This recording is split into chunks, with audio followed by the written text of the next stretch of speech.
Hey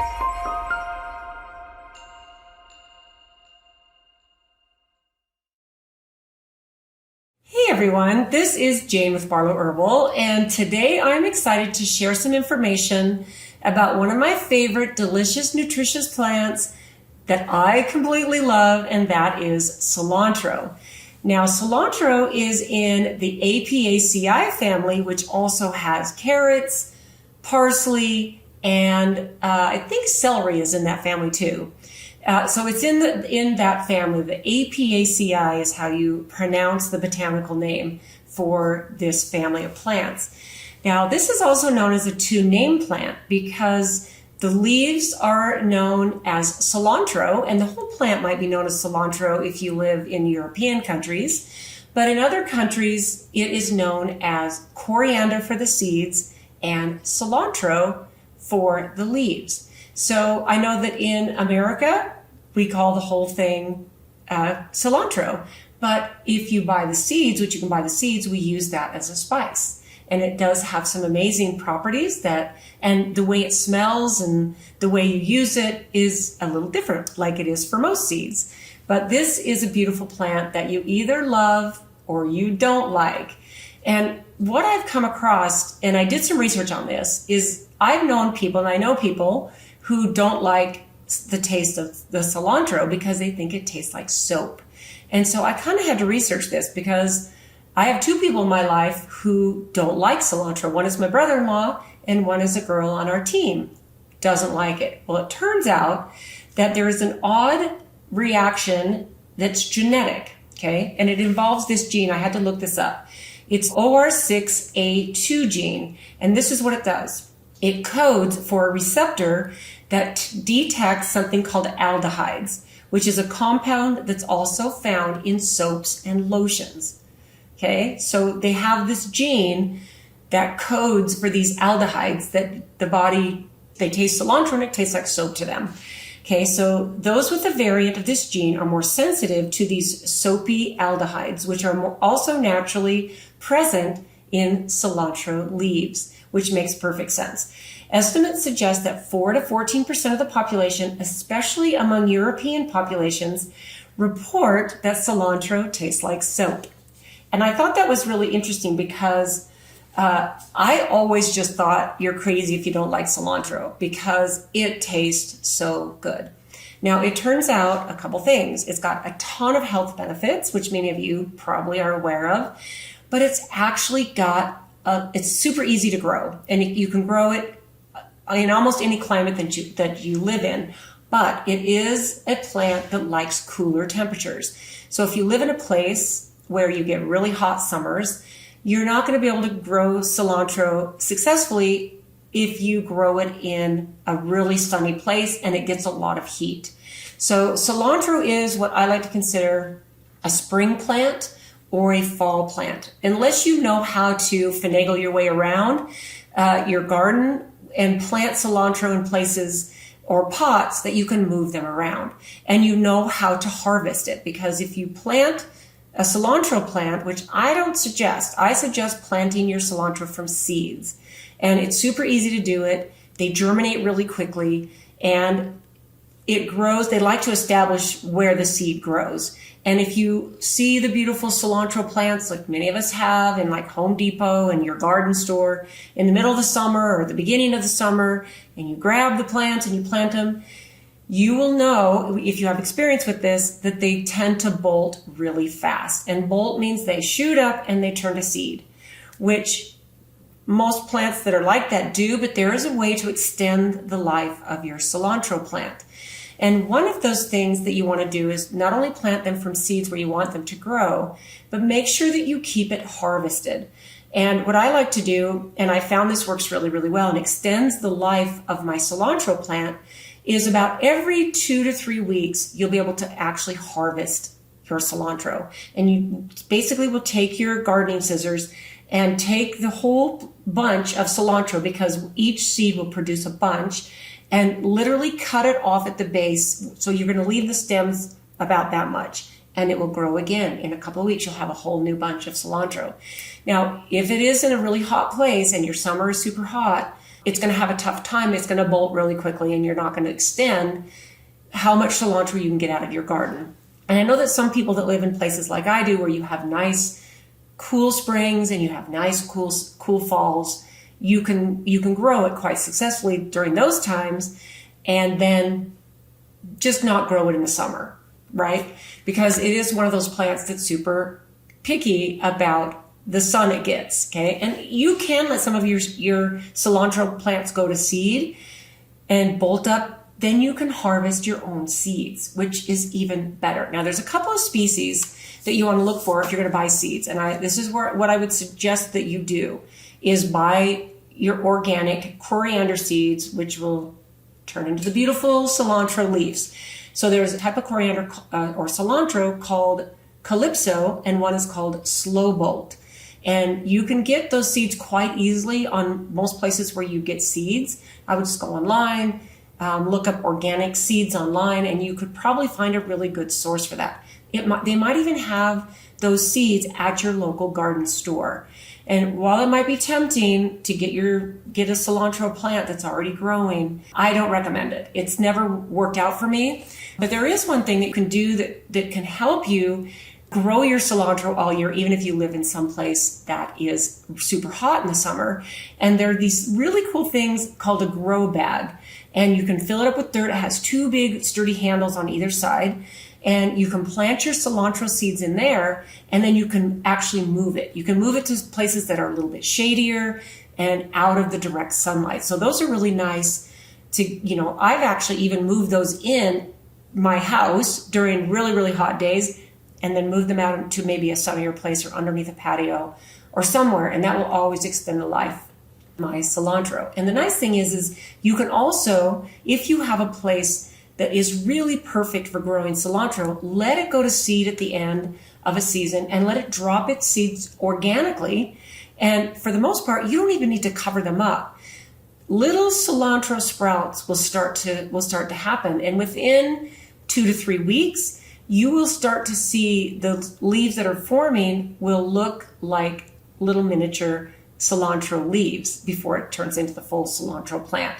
Now, when your plant starts to bolt, what's interesting is it will start to get wispier. The leaves will turn and look a little more like carrots or parsley. They'll get thinner. They'll get wispier as they start to bolt and go up and turn into the flowers.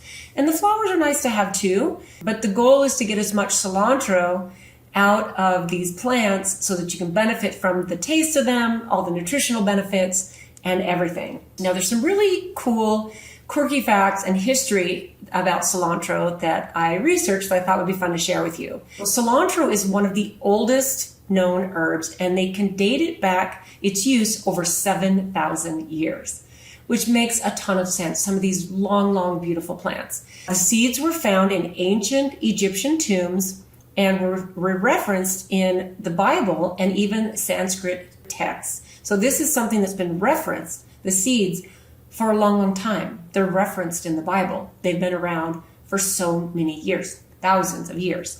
In ancient Egypt, the Egyptians used it for culinary and medicinal purposes, and the Greeks and Romans used it to preserve their meat and also as an aphrodisiac, which is very, very cool. In traditional Chinese medicine, they used it to treat measles, indigestion, and even used it as an antidote for food poisoning.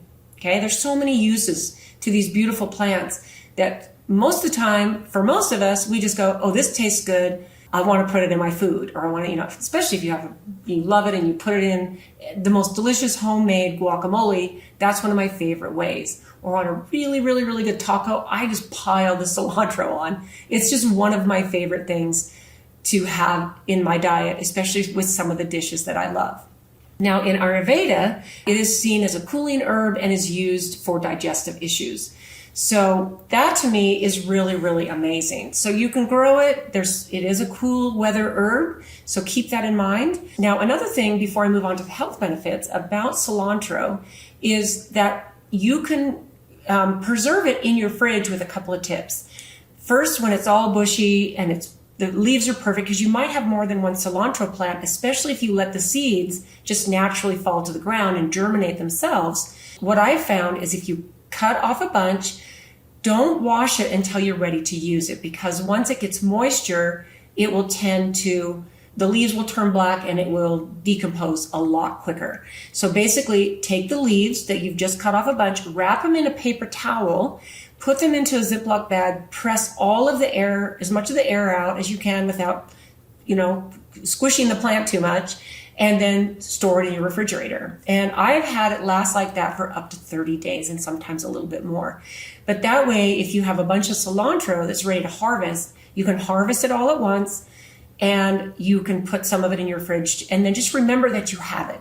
Because sometimes I'll do that with other plants and herbs, and I'll store them in my refrigerator, and then I'll forget to use them, and I've thrown away many, many herbs like that. And so I'm super careful now, especially with something like cilantro that I love so much.